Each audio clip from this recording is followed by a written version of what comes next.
Hello class. Today we're going to be talking about Chapter 1, Introduction to Security. Before we begin, a quick overview of the chapter.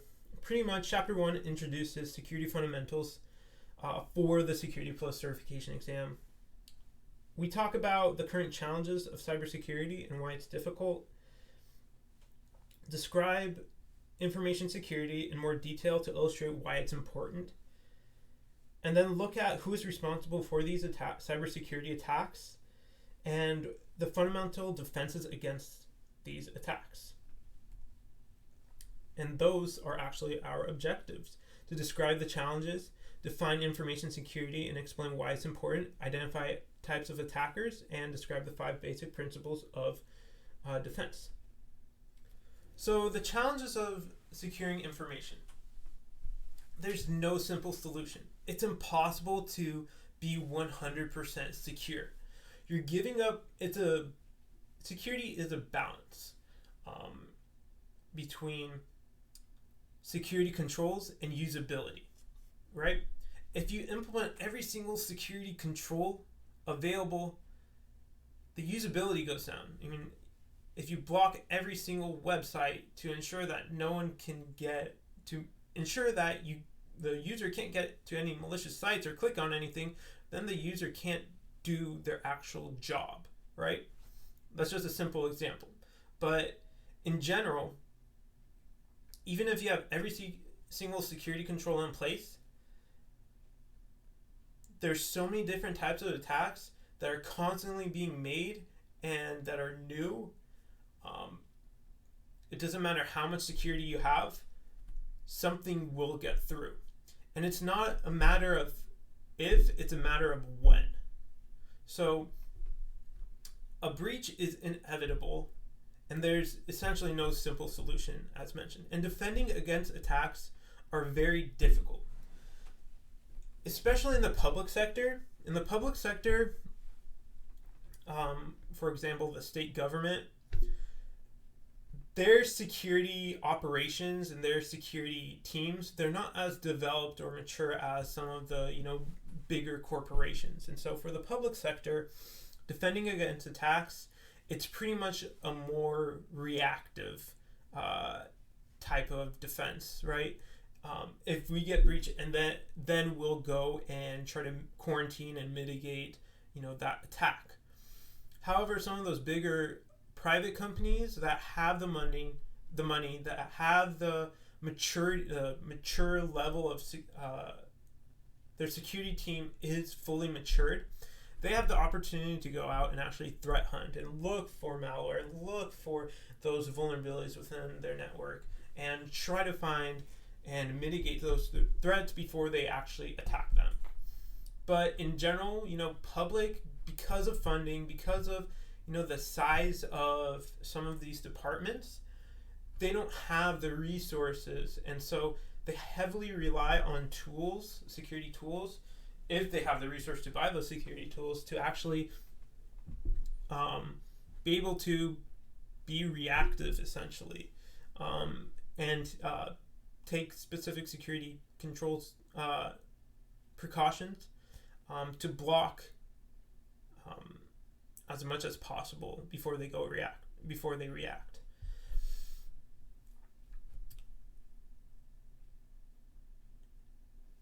And so next slide. So today's security attacks, these are just a couple listed, but I want to touch on a couple more recent ones.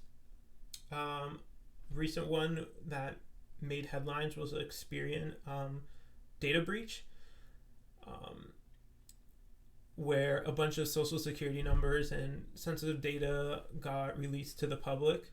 And then also another recent security attack is a NotPetya malware, which is essentially ransomware, which it encrypts everyone's files. Those two attacks are a little more well known. Some of these kind of go even though these happened, they don't make the headline news, and so you probably haven't really heard of most of these attacks. Maybe something this was pulled from 2018, so these attacks were pulled from 2018, so they're not the most up to date, but they are still very relevant in today's in today's breaches. Let's go ahead and go to next. Okay, so reasons why it's successful, these attacks. Well, there's a widespread of vulnerabilities, right? There's not just one way to actually breach a company, right? There's so many vulnerabilities out there. It just takes one to successfully breach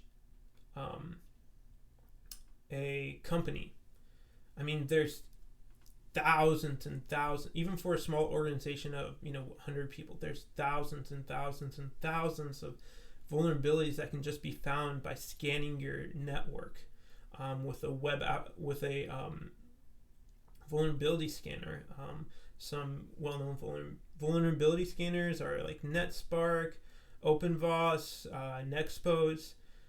Just by scanning your external firewall, you can just see, or your environment, you can just see how many vulnerabilities are out there. And so just because the mass amount of vulnerabilities, it's hard to mitigate every single one. And now another reason why is configuration issues. So configurations, we're moving towards this cloud, right? In 2022, I think Gartner came out with a statistic that 95% of all cloud application attacks will be due to misconfigurations. And so the management of your tools, your firewalls, your cloud applitions, your SaaS applications, they're all going to need to be administered correctly. Especially your O360, everyone's using pretty much O365. All these big corporations and public sectors, they're all using O365, and so it's important to have correct configuration management, and it's about the resources and training of knowing how to configure things properly. Also, configuring your servers is very important to make sure you're not leaving open services that don't need to be opened available for attackers to get in, use or get in. So configurations is a huge issue. Poorly designed software. Poorly designed software. So if you guys if you're in an organization where you develop your in-house applications, make sure security is brought in the beginning of your SDLC or system development lifecycle, so you can address security issues in the beginning and use application scanners to help identify vulnerabilities within your software, or use security tools that actually read your code to identify where your vulnerabilities are, to help mitigate against buffer overflows and hard-coded passwords within your code. And it's about poorly designed software. It's more, to be honest, about hygiene. It's because developers are getting lazy and they're not securing their code. Hardware limitations, meaning if a denial of service is happening, if multiple people, or there's an attack that is taking up all your resources or bandwidth, it's gonna crash your system. So if, for example, if an attacker comes out and has thousands of computers ping your server, all those ping requests, it's going to take a lot of resources on that server to respond back, and that could potentially lead into a denial of service attack. And then enterprise-based issues, that's more of a policy side, and being able to um, that's more of a policy side, and um, sometimes the business can't allow a specific security control to be implemented because then it brings down business functions. For let me think of a good example.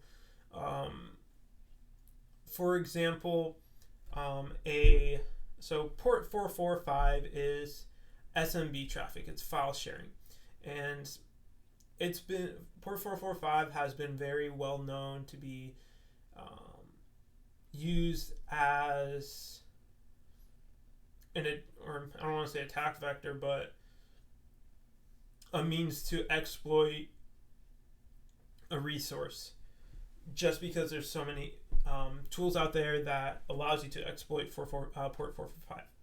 However, some organizations may need to have port 445 open because they need to transfer files to a specific service outside of their network. And they're willing to take that risk of leaving port 445 open so it doesn't impede business processes and objectives. They're willing to take on the risk that someone may be able to exploit that port 445 vulnerability, right? So it's a balance. You have to understand your risk tolerance, I guess.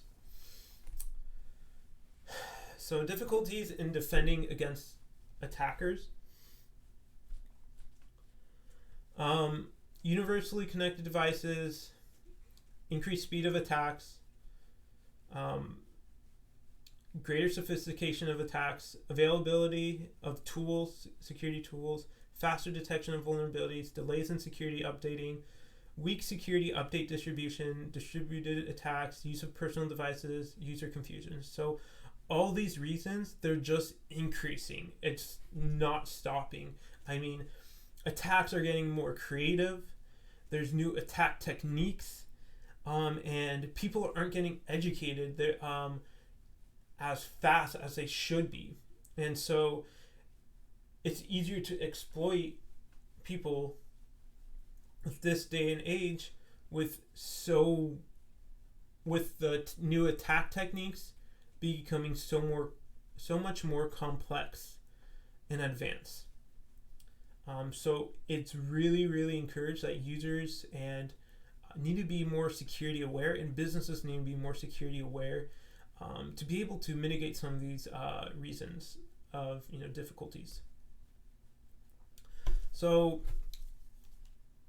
what is information security?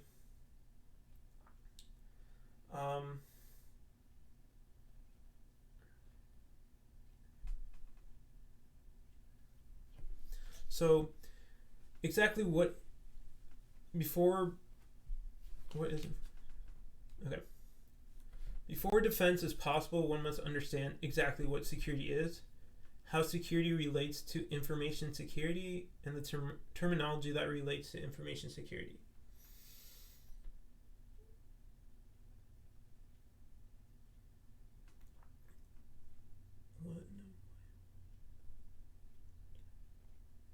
I'm sorry, 1 second, you guys.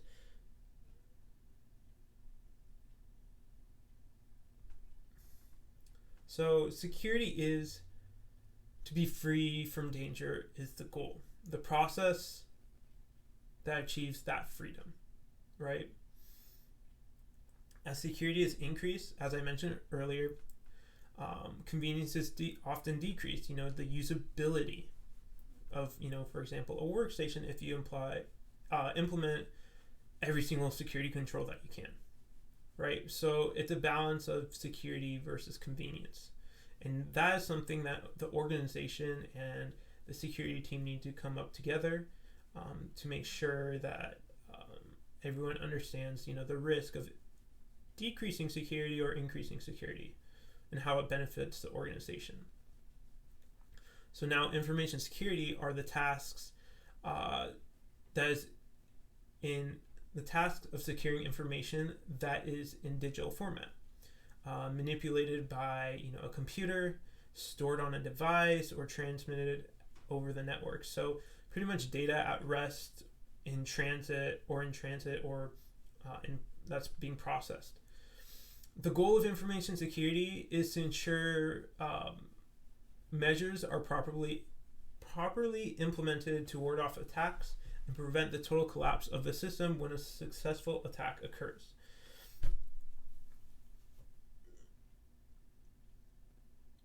Protection measures are properly implemented. Yep. So if we go back here, the security goal. Essentially, information security, its goal is to ensure confidentiality, integrity, and availability. We often call this the CIA triad. For junior analysts, security analysts going into the field, CIA triad is pretty much on every interview, is pretty much an interview question in every interview out there. I think I've been asked this question 20 times interviewing for places. Not even at the junior security level, I mean, even at the intermediates as well. And even at the senior levels. Because every interview question you answer, you always want to relate it back to the CIA. Because that's your end goal. Ensuring confidentiality, only approved users can access that data. Integrity, information is not manipulated or altered, and it's intact. And then lastly, availability, the authorized users who are supposed to access that data can access that data. One second.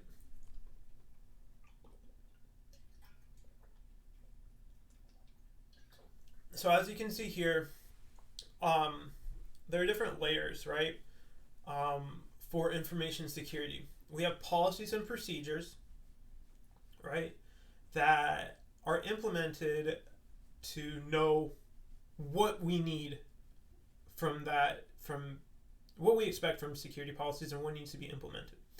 And then the people to actually implement those security controls. And something that organizations don't really understand is that security is an organizational effort. It's not just a security team. The staff of an organization is always the strongest and the weakest security control. So education is the most important for your staff. And then after that, use security products to augment, that security training from your staff. With that, you ensure the CIA triad, confidentiality, integrity, and availability when data is at rest, stored, or processed. Sorry, I said rest, in transit, or processed.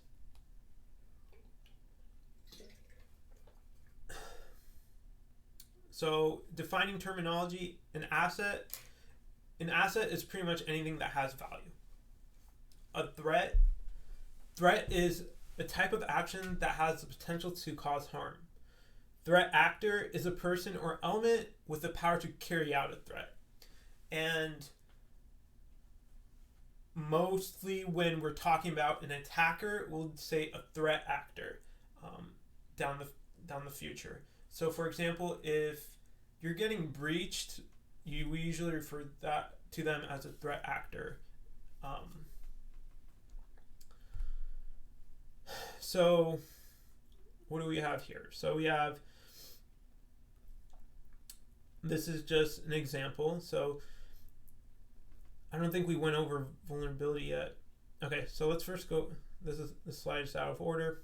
Okay, so more terminology. Vulnerability, it's a flaw or weakness that allows a threat actor to bypass security. A threat vector is a means by which an attack can occur. And so a threat vector, I like thinking of it as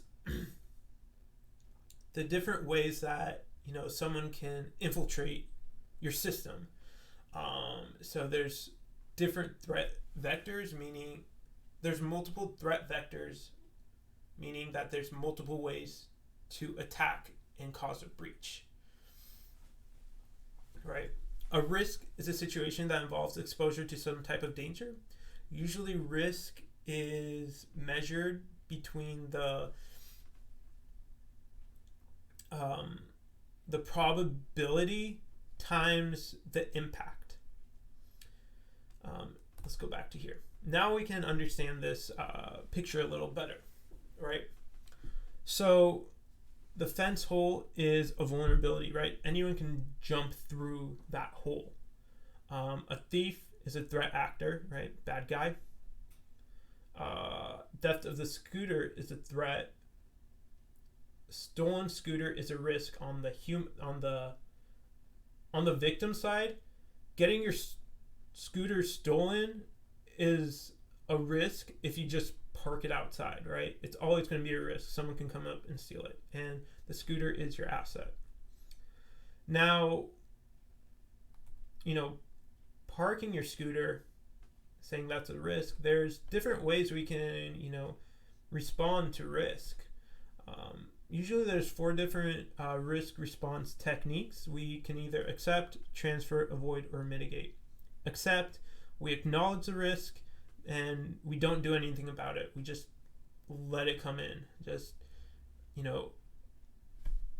I'm okay with it, right? Next is transfer the risk. Transfer, ask a third party, get a third party to go ahead and take on that risk. Avoid the risk is where you identify risk by making the decision to not engage in the activity. And then mitigate is an attempt to address the risk by making the risk less serious. So essentially literally mitigating the risk. Risk can never be 100% mitigated. There will always be residual risk, and which we cannot completely bring down to 0%. Right? And in the event where an organization actually accepts a risk, it actually happens quite a bit. For example, security has a lot of cost-benefit analysis. It deals with a lot of cost-benefit analysis. So for example, if a security tool to help mitigate the risk of data exposure costs $300,000 to the organization, but in the event of the risk actually happening, of that data breach to happen, will only cause the organization being sued $200,000. In that event, the organization is going to accept the risk. They acknowledge, but they're not going to do anything about it because they see the cost-benefit analysis. Okay, I can pay $300,000 for a security tool that mitigates that risk, but it's cheaper to just accept that risk, let it come through. If it happens, it happens. If it doesn't, if it doesn't happen, it doesn't happen. If it happens, I'm only eating $200,000 compared to the $3,000 which I had to buy that security tool. And so that's how we go into risk management, and we'll go into that a little later. Vulnerability, attack vector, likelihood, probability, risk, stolen scooter. So, example in information security, an asset is an employee database. Threat is to steal data. Threat actor, literally an attacker. Vulnerabilities, software defect. These are just examples. Attack vector, access web server passwords. Likelihood of virus infection. Risk, virus infection of stolen data.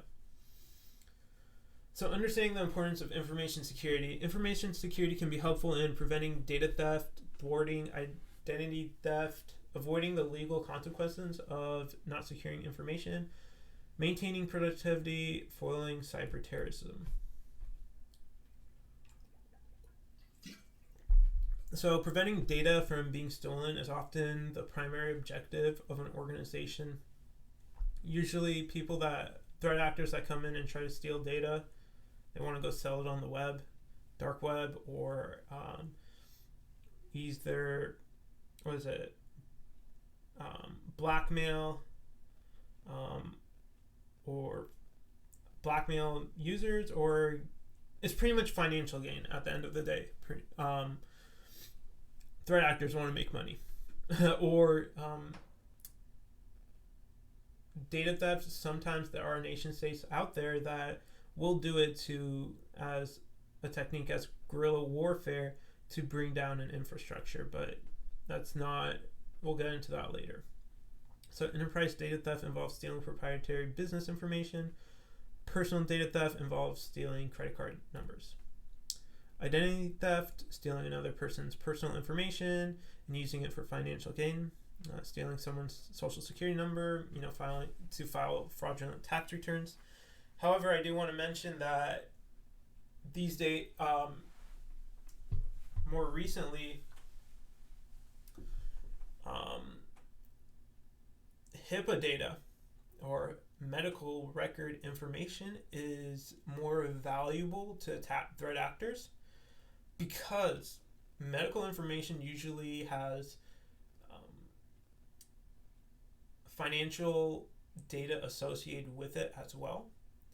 And so if not only is medical information a little bit easier to steal, but you also get that medical information which can be leveraged to get even more financial gain, to fraudulently use that medical information for other nefarious items, like pretending that, getting someone that's deceased and pretending that they're still alive, for various nefarious reasons.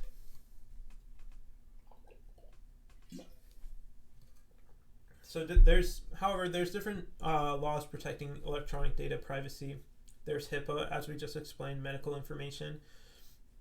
The Sarbanes-Oxley Act of 2002, which is for financial or investors. The Gramm-Leakey Bill Act, which is for financial institutions. Payment card industry data security standards is PCI DCC, so that's credit card information. And state notification security laws, California Database Security Breach Notification Act. There we go. Post-attack, so maintaining productivity. Post-attack cleanup, investors, yeah.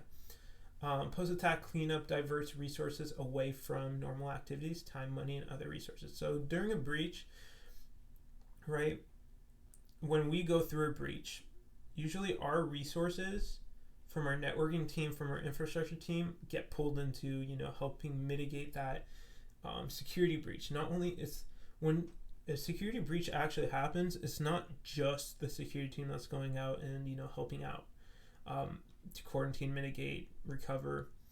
The infrastructure team also comes out, right? And so these are looking over these numbers, these are actually very low figures. But it actually can cost, I think the average breach, the cost of a breach is about $4 million in 2018 globally. So cyber terrorism is pretty much any premeditated, political motivated attack against information computer systems, computer programs, and data. designed to cause panic, provoke violence, result in financial catastrophe, may be directed at targets such as banking industries, military installations, power plants, air traffic control systems, and water systems. Cyber terrorism is pretty much terrorism, but using cyber, using data, going over the internet to try to hack people. Essentially, it's pretty much the dumbed down version of saying cyber terrorism. It's also considered guerrilla warfare, and a lot of nation states use cyber terrorism. So threat actor, as I mentioned, a generic term used for individuals who launch attacks. Most have a goal of financial gain. Financial cybercrime is often divided into two categories. First focuses on individuals as the victims, and the second focuses on enterprises and governments. Different groups of threat actors can vary widely based on attributes, funding, and resources, whether internal or external to enterprise or organization, and intent and motivation. So there are different types of hackers, I guess, or technically crackers. Hackers is a term that kind of the media made up. The technical term of people that exploit vulnerabilities is called a cracker. Anyway, so there's multiple different types of crackers out there, or hackers. We'll just say hackers. One's a script kiddie. Most attackers, threat actors, are script kiddies. They essentially don't know much about what actually happens. It's essentially they just use a security tool and they press a button and scripts run and they, exploit a vulnerability. Over 40% of attacks require low or no skills. Security tools are so readily available, anyone can literally buy them or download them off the internet. GitHub, sektools.org. They're so easily available that anyone can download it, press a button, and it will work. But the people that actually know how to build this stuff and know how to read that data, they're the ones that are more experienced. But there are a lot of script kiddies out there. Technically, I consider myself a script kiddie too. I'm nowhere close. If you guys ever go to DEF CON, you'll understand. DEF CON is a annual cybersecurity conference hosted in Las Vegas. And if you guys are fortunate enough, I highly recommend going to DEF CON. Just going around, talking to random people, and just watching these guys, go at it and attack and hack/crack. It's absolutely crazy, and it really makes you think, like, wow, how smart are these guys? I could never imagine myself being that good, and but they've spent years and years in practicing and developing some of these attacks. But I highly recommend. Sorry, I diverge off. Go to DEF CON. It's really fun. And so here's a pie chart. No skills, 13%. Low skills, 28%. Moderate skills, 44% of attacks. High skills, about 15%.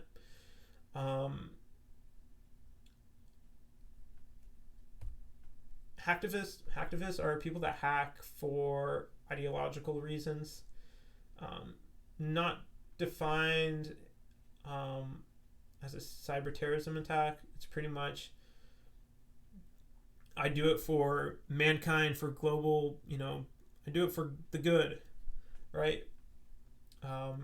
Breaking examples are breaking into a website and changing the contents of the site to make a political statement, or disabling a website belonging to a bank because the bank stopped accepting payments that were deposited into accounts belonging to hacktivists. It's pretty much for a cause, right? A nation-state actor is an attacker commissioned by a government to attack another enemy. It's an information system. They may target foreign governments, and they're known for being well-resourced and highly trained. So when you hear about these major attacks done by Russia, that's technically considered a nation-state actor, right? Pretty much you can think of any country that does a cyber attack as a nation-state actor. And then we have Advanced Persistent Threat, APT. It's a multi-year intrusion campaign that targets highly sensitive economic, proprietary, or national security information. APT, Advanced Persistent Threat, it's kind of like a buzzword. It's pretty much any new and very sophisticated attack being used.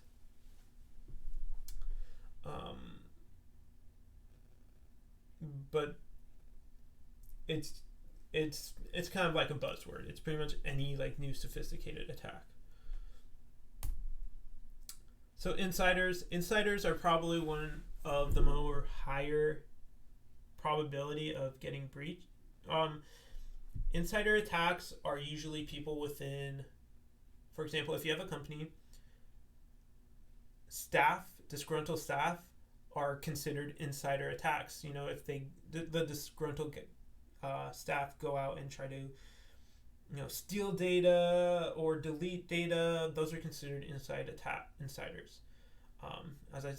You can see employees, contractors, business partners, anyone that has access to the systems already inside or has authorized access or some type of access inside the organization. And as I mentioned, a lot of attacks are insider attacks. Over 58% of breaches are attributed to insider attacks. Stock trader might conceal losses through fake transactions. Disgruntled employees may be bribed or coerced into stealing data before moving to a new job.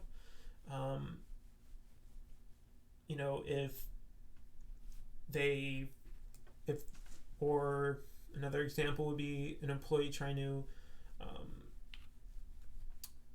steal someone's paycheck. Even that's an insider attack.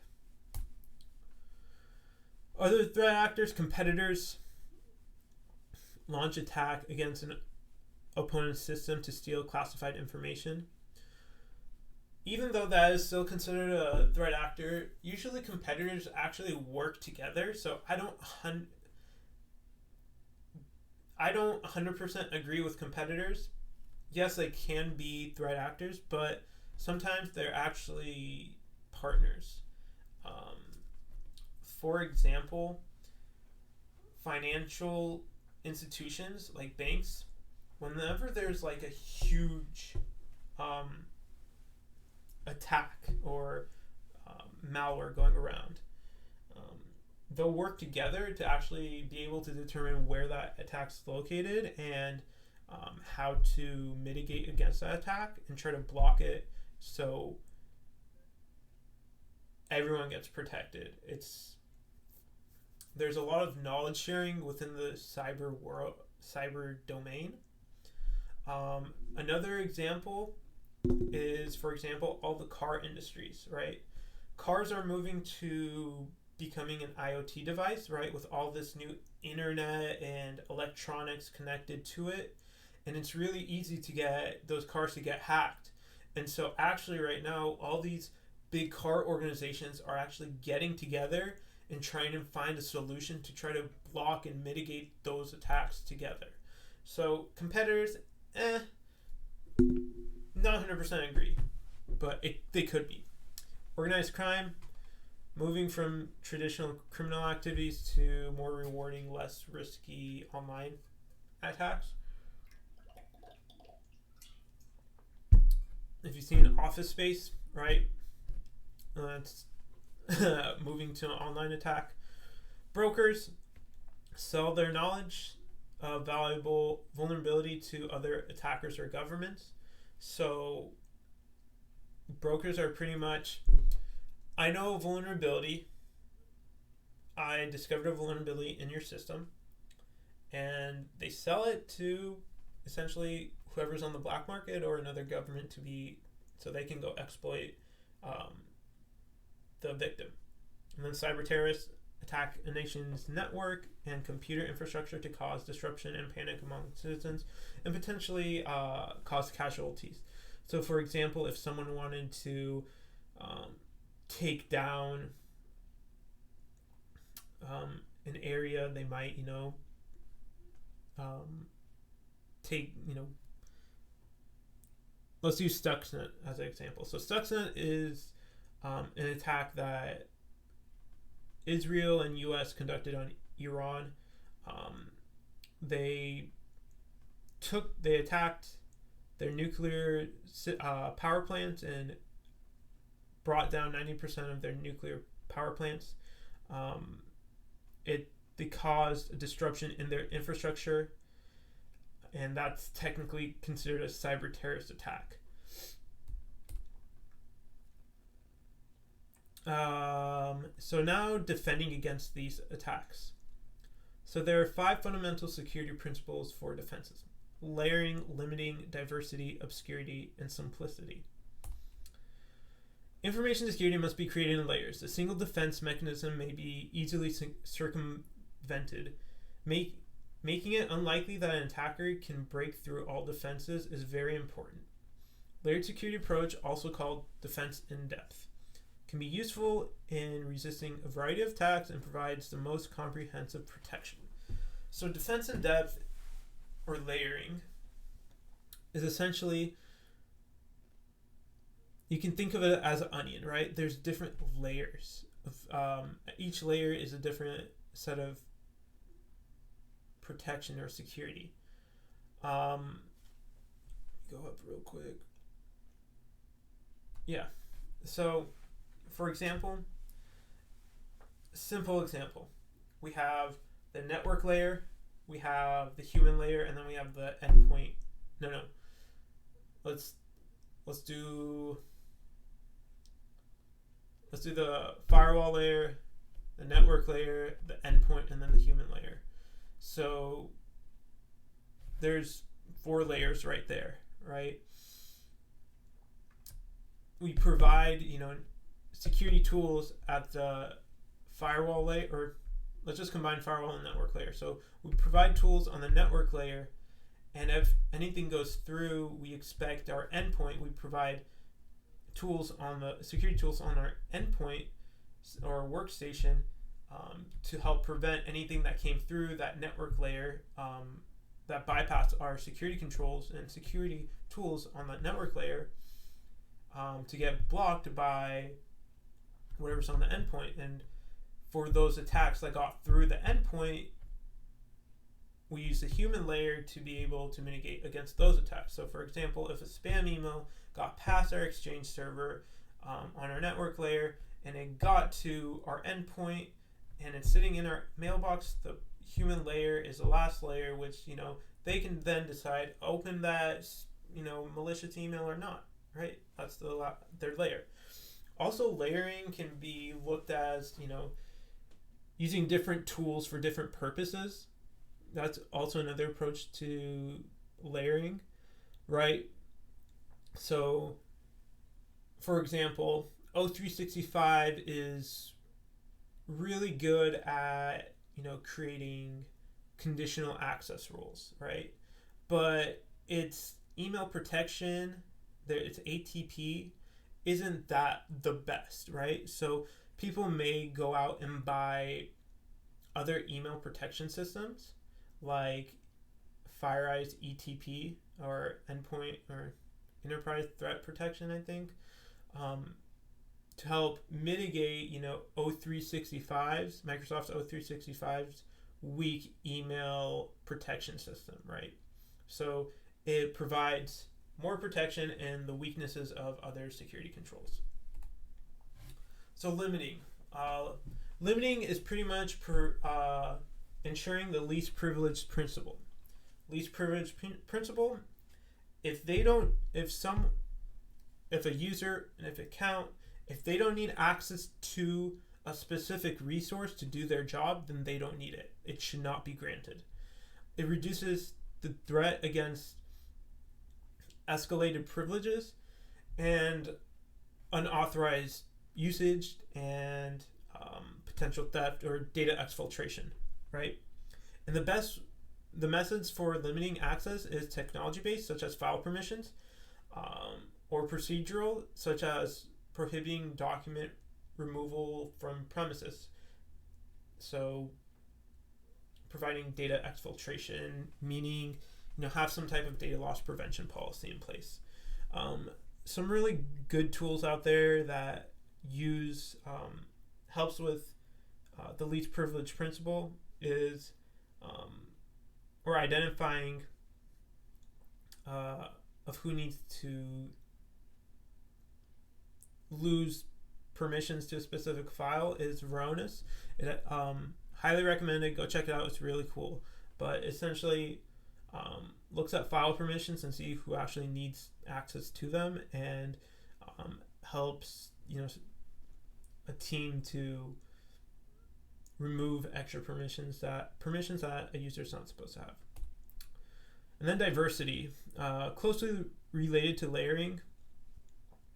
As I mentioned, use a diverse set of security products, right?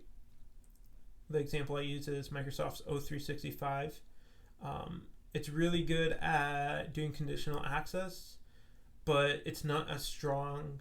It's a little weaker in its email protection system, so it's good to use a different email protection system like FireEye's ETP to help mitigate that weakness. An example of diversity, just using different security products from different manufacturers. I wouldn't recommend, for convenience, people always try to do, one security tool for everything, just because everything's baked in. But that's not always the best solution, because if you're doing everything, that means you're not doing good in one thing. You're not focusing your attention to one specific thing. Even though so it's again a balance, right?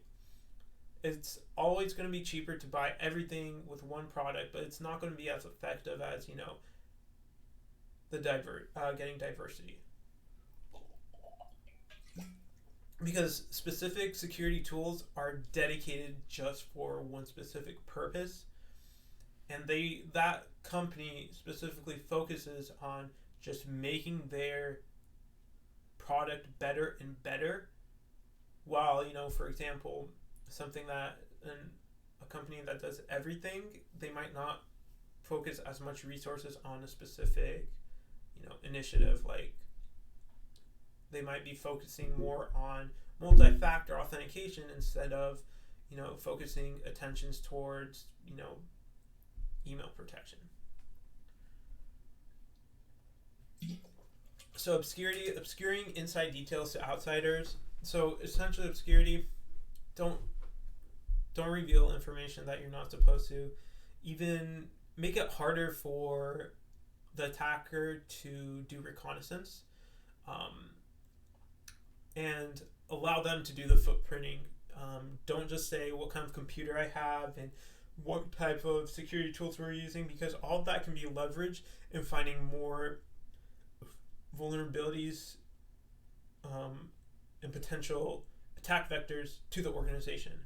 Always make it as difficult as possible for the attacker. And then simplicity. Try to keep your infrastructure as simple as possible. The more if you're a big organization, it's going to be complex no matter what. But try to condense it. I want to recommend moving things to the cloud, because then it's more about configuration management, because when you have complex systems, it's hard to troubleshoot. I don't recommend moving everything to the cloud, obviously, because there's some things that still need to be on-prem. But if you can, try to move some things up to the cloud just to ease some of your resources, and there's less complexity in troubleshooting and management and administering. Just make sure you have you properly configure your stuff in the cloud, and that it's stored in a FedRAMP high or environment, which is FedRAMP is essentially the security requirements for government agencies if they want to move stuff to the cloud. But avoid complex systems. The more complex it is, the harder or the more vulnerabilities there probably are, and that go unnoticed and unpatched, and the more services that are probably running that can be exploited. So keep it simple as much as possible.